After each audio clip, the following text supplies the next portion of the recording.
Bismillahirrahmanirrahim. Assalamualaikum warahmatullahi taala wabarakatuh. Alhamdulillah. Yang hormati Dinda saya Aiman, yang hormati semua Dr. Sani, Tuan Nadir dan semualah yang terlibat yang anda tidak mampu menyebutkan nama seorang demi seorang, tapi wallahi tak merendah sikit pun keilmuan semua insya-Allah, dan semua rakan-rakan penonton yang Allah memberikan ganjaran pahala daripada awal tontonan sampai sekarang. Ada yang rajin untuk menjawab macam-macam isu kan, sampaikan drama Bukit Tujuh pun dia masuk juga, masya-Allah. Mudah-mudahan Allah bagi pahala sebab caknanya kita sebagai tentang isu Palestin. Tuan hikmah yang Allah bagi kan, kalau kita tengok lepas daripada 5 hari tu, Masya Allah, Tabarakallah, selepas isu Palestin diserang, habis je berlakunya ceasefire, maka kita pun senyap, sadaqallahul azim. Tetapi Allah datangkan dalam bentuk-bentuk jalan yang tidak kita sangka-sangka, sehingga dibangkitkan semula kecintaan untuk kita cakna dan tuntas tentang isu Palestin ini, insya-Allah. Maka tuan-tuan, ada 3 poin yang saya nak bawa untuk hari ini, agar saya tak nak kita berpisah dalam keadaan habis je live nanti, kita masih lagi dengan sentimen amarah yang kita bawa. Dan Nabi sebut dalam hadis, Nabi kata, la yadkhulul jannah khati'un rahimahu. Tidak akan masuk ke dalam syurga orang yang memutuskan hubungan silaturahim. Tuan-tuan, simple je. Semua orang sedang buat baik. Semua orang sedang ada objektif yang sama je, nak pergi ke kebaikan. Tetapi mungkin menggunakan jalan yang berbeza-beza, maka janganlah kita yang di bawah berlebih-lebih. Kan? Maka yang pertama, benda yang saya nak, tuan-tuan, belajarlah untuk kita ini ambil manfaat daripada kisah-kisah yang terdahulu. Ketika Rasulullah SAW datang ke bumi Mekah, maka ketika itu golongan Arab mereka berpecah-pecah dengan kabilah. Kalau di Madinah adanya Aus dan Khazraj.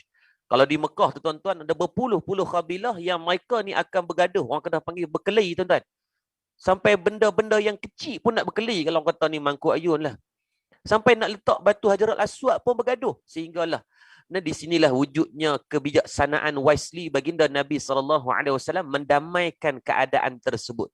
Mereka akan berperang daripada sekecil-kecil perkara sehinggalah sebesar-besar perkara. Dan inilah juga yang berlaku dalam satu hadis bercerita bagaimana Rasulullah pernah ketika Nabi dah nak solat, Nabi nak semayang dah, diberikan perkabaran mengatakan bahawa di kawasan Quba, di Masjid Quba, masjid yang pertama Nabi bina di bumi Madinah Al-Munawwarah, maka ada berlakunya perselisihan. Nabi yang nak semayang ni, maka Nabi minta kepada Sayyidina Bilal bin Rabah, hai Bilal, kamu teruskan salat dulu. Nanti bagi Sayyidina Abu Bakar As-Siddiq menjadi imam. Sebab apa? Nabi bergegas pergi ke Quba untuk menyatukan di antara dua saudara ini. Sedih tuan-tuan bila kita tengok dalam keadaan isu yang sama, objektif yang sama, tiba-tiba berlakunya perbalahan. Tetapi yang saya sangat lagi duka cita, di antara tokoh-tokoh yang berkhilaf ini, mereka tak ada mengeluarkan perkataan-perkataan kesat. Tak ada pula nak keluar perkataan jebon apa semua tu. Yang keluar perkataan yang pelik-pelik ni adalah kita, orang-orang rakyat Merahin yang duduk di bawahan, yang mungkin agak optimis dan mungkin agak ambil berat yang melampau-lampau sehingga akan mendatangkan mudarat. Sebab tu saya nak berpesan, siapa yang mungkin menyampaikan info yang salah pada mana-mana pihak, tak kisahlah daripada pihak A ataupun pihak B, maka inilah golongan yang Nabi sebut dalam ancaman, la yadkhulul jannah namamun.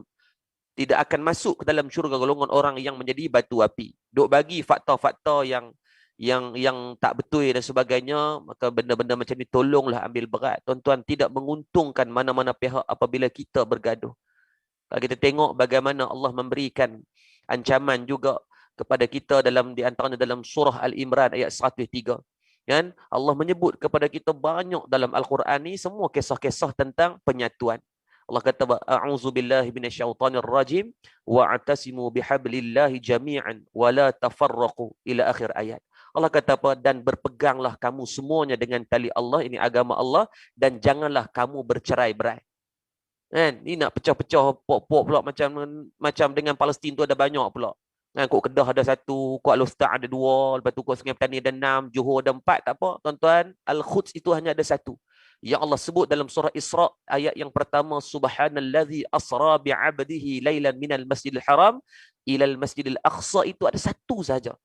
Maka carilah titik kesatuan, walaupun mungkin dari segi otaknya berbeza-beza, ada yang i3, ada i5, i7, objektifnya sama, nak menyiapkan satu objektif perjuangan, nilai sisi pembangunan kita kepada isu Al-Aqsa. Maka dalam satu kalam yang sangat masyhur, Ikhtilafu ummati rahmatun. Khilaf dalam kalangan umat itu adalah satu rahmat kepada kita semua. Jarang saya rasa seumur hidup saya terlibat dalam dunia NGO, dalam dunia kebajikan ni, Masya Allah, tak pernah lagi saya tengok sampai peringkat buat town hall, dari pihak sana pun buat penerangan tentang masing-masing. Maka secara tak langsung hari ini wujudnya satu ilmu baru kepada kita orang awam tentang bagaimana ketelusan dan ketulusan daripada pihak-pihak yang terlibat. Masya Allah, sebelum ni mana pernah ada apa buat main tak? Ada pernah tengok sebelum ni beria-ria nak bercerita ke orang, tak ada maknanya tuan-tuan. Semua masing-masing mereka beraudit pun sendiri-sendiri, internal ataupun eksternal pun simpan file tu balik-balik dalam bawah tilam, bawah bantai. Tapi hari ni Allah mengizinkan satu rahmat daripada isu yang berbangkit ini, datangnya satu kebaikan. Dan yang paling baiknya, ramai ni gabungan-gabungan NGO ni, semua ada NGO belakang ni, CEO ni, Megah Holding, Mengah Holding apa semua ni, maka semua dah mula, okey, ini adalah satu benchmark untuk kita ambil sebagai manfaat. Untuk setiap perbelanjaan itu perlu ada black and white. Bukan main hentam kromo, bukan, tak mau dah. Lepas ni, agar adanya check and balance. Kerajaan ada pembangkang, syurga ada neraka, pahala ada dosa. Maka NGO hak duk collect duit, adanya audit. Barulah sempurna insya-Allah. Yang kedua, benda yang saya nak tekankan di sini adalah bagaimana tentang satu pendapat daripada Imam Auza'i. Dia menyebut apa? Tidak ada langkah yang lebih baik dan dicintai oleh Allah Subhanahu wa taala daripada usaha untuk menyatukan di antara dua pihak yang mungkin sedang berkhilaf. Tuan-tuan, Syekh Fahmi Zamzam pernah sebut kat saya waktu saya 2014, 2015 waktu saya nak balik Malaysia, waktu di Mesir, saya tanya dengan Syekh Fahmi Zamzam yang menulis kitab 40 hadis peristiwa akhir zaman, menyusum hadis-hadis tentang akhir zaman ni, kita akhir zaman belaka dah, masya-Allah. Maka Syekh Fahmi Zamzam, saya tanya kat dia, Syekh, nanti saya balik di Malaysia banyak akan berlaku benda khilaf. Banyak akan berlaku pergaduhan, benda-benda yang kecil. Sekecil-kecil benda pun akan dibahas, akan dipergaduhkan. Maka Syekh Fahmi pesan pada benda ni. Tuan-tuan ambil benda ni, tulis, kan? Tuan-tuan masuk ke dalam dada, starlight reader ni bagi ingat sampai jangan lupa dah. Tuan-tuan, Syekh Fahmi Zamzam dia kata apa? Apabila bersimpul di antara dua simpulan, maka jangan pernah diikat dengan simpul mati. Maksudnya bila bertembung di antara dua tali yang bersimpul ni, jangan diikat dengan simpul mati. Mungkin yang ni betul, mungkin yang ni betul. Mungkin yang ni salah, mungkin yang ni pun salah. Mungkin dua-dua betul, mungkin dua-dua salah. Maka ajarkan diri saya dan diri tuan-tuan untuk kita saling berlapang dada. Berlapang dada ni tuan-tuan, nak sembang senang tuan-tuan. Tapi nak buat susah. Tapi kita usahakanlah. Sebab pegang satu benda, ingat, apabila kekeluargaan itu, suami isteri itu berpecah, maka kesan negatifnya akan ditanggung kepada anak-anak. Apabila pemimpin itu tidak beramanah, maka kesannya akan sampai kepada rakyat. Tetapi apabila kesatuan ummah itu berpecah, apabila umat Islam itu bergolak, apabila umat Islam itu tidak ada titik kesamaan, maka yang akan menanggungnya adalah bukan semata-mata umat Islam, tetapi seluruh umat manusia di dunia. Hari ini, setakat bulan Julai, ada 7.9 bilion manusia. Yang Islam cuma 23% bersamaan dengan 1.8 bilion.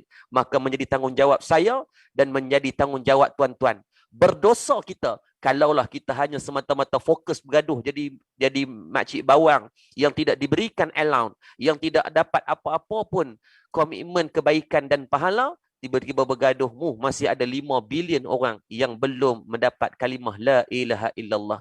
Maka jadikan Al-Quds ini sebagai titik kesamaan untuk kita sama-sama bertemu. Dan yang ketiga dan yang terakhir, insya-Allah pada sesi kita hari ini, saya harapkan mudah-mudahan dapat sama-sama untuk kita mencari satu bentuk yang dinamakan hikmah. Setiap kejadian Allah jadikan pasti ada hikmahnya. Tuan-tuan ingat, saya dan tuan-tuan tidak boleh menukar satu takdir yang Allah dah bagi pada kita. Hari ini Allah uji Tuan Nadir. Allah uji sahabat dan guru saya, Tuan Nadir, dan juga Ustaz Abid Liu. Dua-dua guru yang saya sangat hormat. Bila berlakunya isu ni, saya personal dengan Ustaz Nadir, saya personal dengan Ustaz Abid, saya mesej mereka. Tolonglah cari. Saya bersahabat, saya sangat hormat dua-dua orang guru ni, orang yang hebat.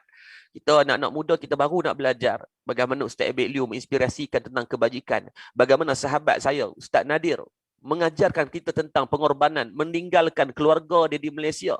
meninggalkan keluarganya, batang tubuhnya diwakafkan untuk ummah di Palestin. Kita tengok kerja buat Ustaz Abid juga sama. Kita tengok kerja buat ni, semua barisan-barisan yang berada di MAD. Subhanallah, saya cemburu dengan apa yang mereka buat.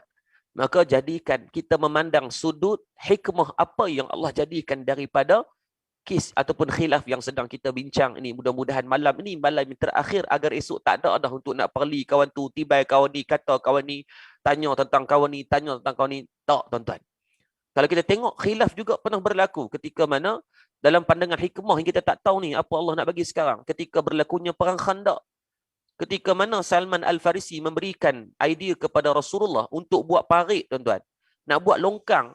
Tuan-tuan, sahabat kata ni, apa dia ni, Salman Al-Farisi ni, mamat mai daripada Farsi, mai duk mai bagi pandai, duk buat pandai apa semua ni. Sahabat tidak bersetuju ketika tu. Tetapi Rasulullah tengok, subhanallah. Walaupun dia adalah pemimpin yang tinggi, seorang yang sangat dikenali, seorang yang dihormati, Allah memberikan kemuliaan, dialah makhluk rahmatan lil alamin. Tetap dia menghormati dan dia mendengar kalam kadang-kadang daripada orang bawahan. Hikmah daripada apa yang Nabi ajarkan kepada kita, sahabat tak setuju pun, mereka ketika tu agree to disagree. Mereka terpaksa bersetuju dalam keadaan mereka tak setuju. Sebab apa? Ketika tu syura mengatakan, Rasulullah mengatakan bahawa jom kita buat apa yang Salman Al-Farsi buat. Maka kalau kita natijahnya bagaimana baginda Nabi SAW memberikan kepada kita kemenangan dalam perang Khandaq walaupun dikepung oleh lebih 10,000 daripada gagasan kesatuan puak musyrikin Bani Khuraizah dan beberapa daripada musuh-musuh Islam ketika tu. Islam menang, tuan-tuan.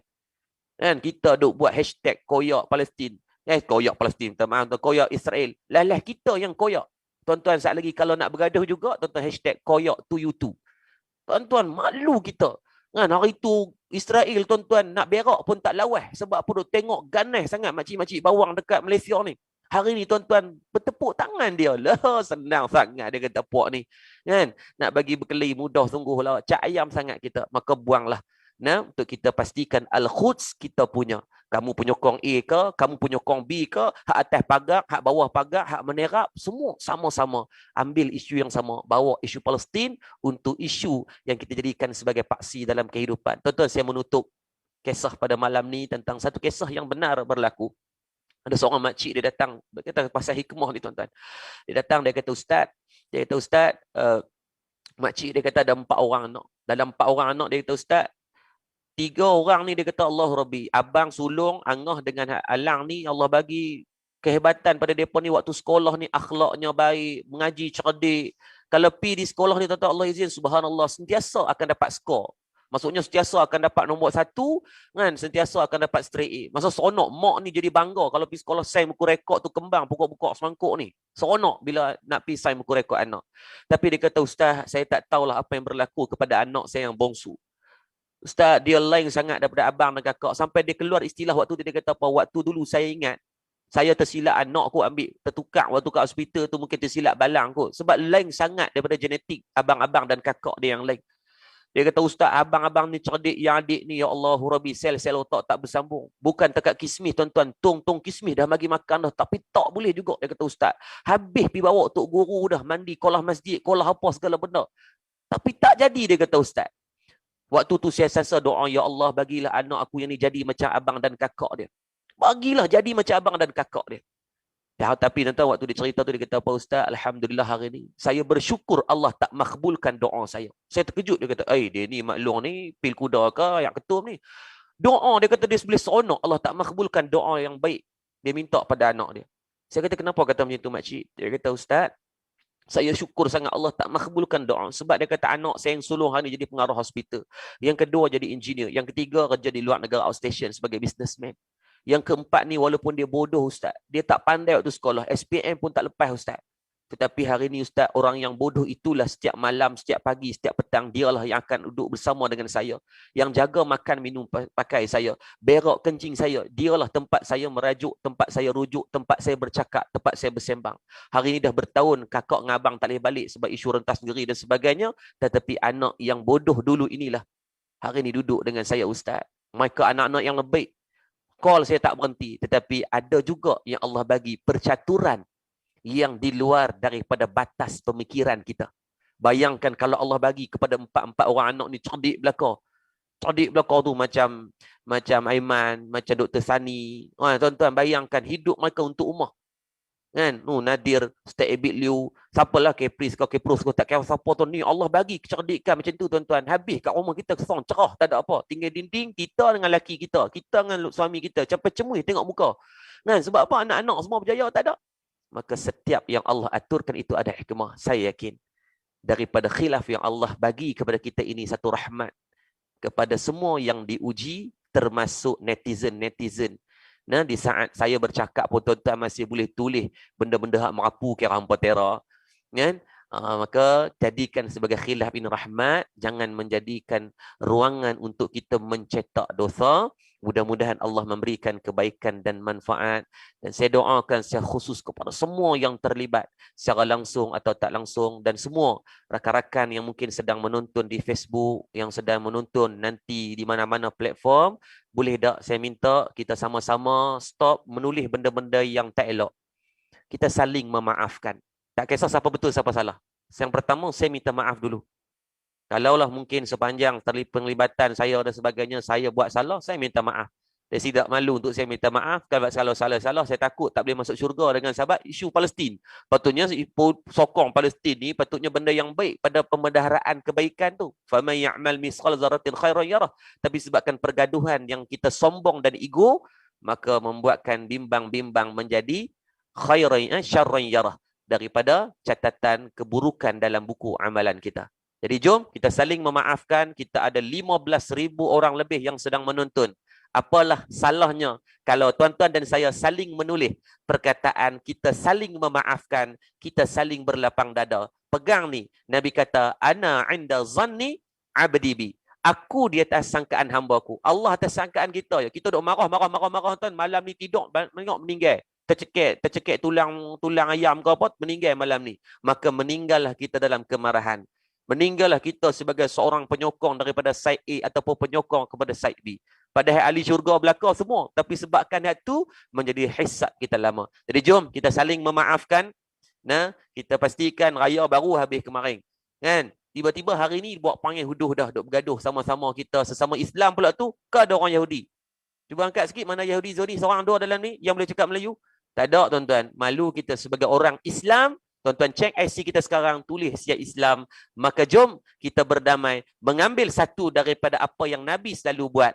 Kalau kita tengok, Nabi teladankan kita soal kebajikan. Nabi ajarkan kita soal pengorbanan. Nabi ajarkan kita tentang kemaafan. Pada diri batang tubuh Ustaz Abid Liu mungkin adanya bab kebajikan. Pada diri saudara Nadir, guru saya juga, adanya mungkin tentang pengorbanan. Dan jangan lupa yang ketiga, pada batang tubuh baginda Nabi SAW, walakin ya'fu wa yasfahu. Nabi seorang yang sangat memaafkan. Nabi akan memaafkan hatta orang yang pernah bunuh sahabat-sahabat Nabi. Yang bunuh Sumayyah, yang bunuh Saidina Yasir, yang buat naya kepada Saidina Bilal, yang pernah tampak, yang pernah labuh ataupun memukul Saidina Abu Bakar. Tetapi Nabi maafkan Safwan Umayyah. Nabi maafkan Ikrimah. Nabi maafkan golongan orang-orang yang pernah bermusuh dengan Islam, yang pernah berbunuh sesama mereka kepada umat Islam. Maka apalah kiranya saat malam ni untuk sesi kita penutup ni, saya dengan rendah hati, saya mohon dan merayu kepada semua, kita saling memaafkan.